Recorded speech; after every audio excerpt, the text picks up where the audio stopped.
Background processing in your hosted applications has become much easier in the newest versions of .NET with the addition of hosted services.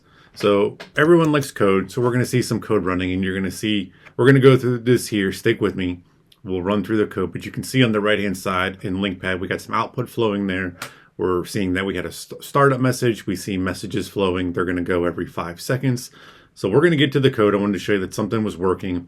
Let's jump over here to our some of the information that you're probably here for. So in ASP.NET Core applications or any hosted application in .NET, basically we have to have something that has the host builder pattern. They've introduced an interface called IHostedService and then a default implementation of it called BackgroundService. And if we use these two classes, or this class and this interface, we can build our own background services that will do whatever processing that we need. So we'll put some more information here on the screen. So in background service, there's 3 areas that we can hook into. One is the ExecuteAsync method, which is unique to the background service, as well as the start and stop async methods there, which allow us to inject behavior at the startup of it or at the stop of the service or of the hosted application, right? These start and stop async methods are tied to the lifetime of the hosted application. So if we want to use, if we want full control of the hosted service, right, we should just inherit from the hosted service interface. But if we're okay with, greasing the wheels here, then we can already rely on the background service class that comes with .NET, and just override these methods as necessary. And if you use the background service or any of these in the hosted services, you get full access to dependency injection. So any services that you want to reference, we just, request those through the constructor. It's very familiar behavior, and that's all going to work. When you get into the what your background service is going to do, right? That's the next question here, and this is where nothing comes for free. You're still going to have to code all of this yourself. But as a background service, you're probably going to be needing to do something at either a fixed interval, right? We need to perform this action every 5 seconds, every 5 minutes, every hour, whatever. You'll have to figure out what your requirements are and implement those. Perhaps it's message passing, and you could use RabbitMQ or .NET channels to pass messages back and forth between API methods or worker methods and the background task itself. Perhaps you want to tie into the startup and shutdown actions of the entire hosted application. That's possible through the hosted service. And also maybe you want to do a one-time action at startup or at shutdown or something like that, right? Your requirements are going to vary. So you'll have to figure out what is your processing methodology and go build that on top of the hosted service. So the hosted service is just going to give us the injection points, it's the hooks to tie into the entire hosted application.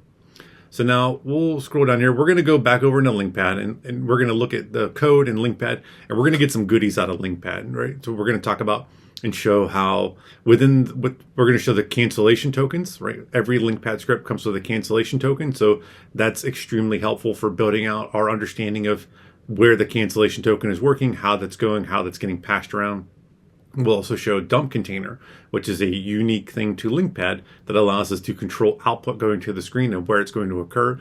And then we'll also see, what I like to call output visualization, which is just seeing what's going on with our program. It's great for building out our mental model of the code.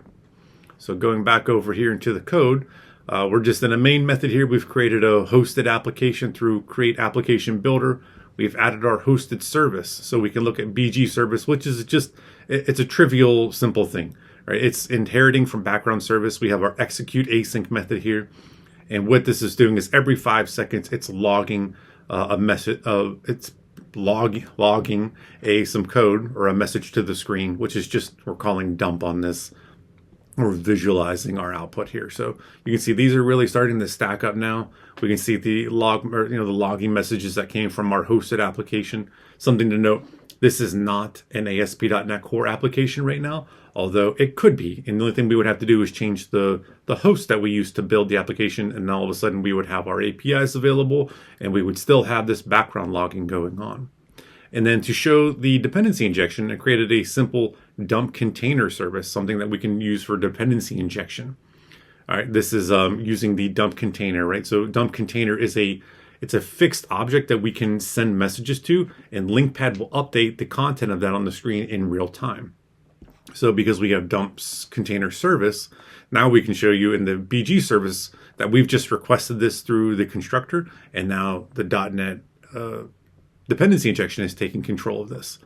And then because run async is it's an asynchronous way to run our host, we've passed into it. This is coming directly from LINQPad, a cancellation token that's tied to the lifetime of the query that we're in. So BG service is starting. So we can see that the first thing that occurred was loading, or the logging of our initial startup message. And if I scroll down to the bottom here, I'm going to stop the query. BG service is stopping, and that's all due to the cancellation token that we got from our LINQPad query. So I hope this demystifies what's going on in a background service. The documentation, like a lot of things, kind of makes it hard to, in my opinion, it makes it hard to really understand what's going on. This is something you can spin up in 10 or 15 minutes.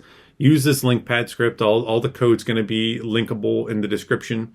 Use this to add some async processing to your APIs, to your hosted applications. This is really powerful. It's easy to use, and you should have good experience with it.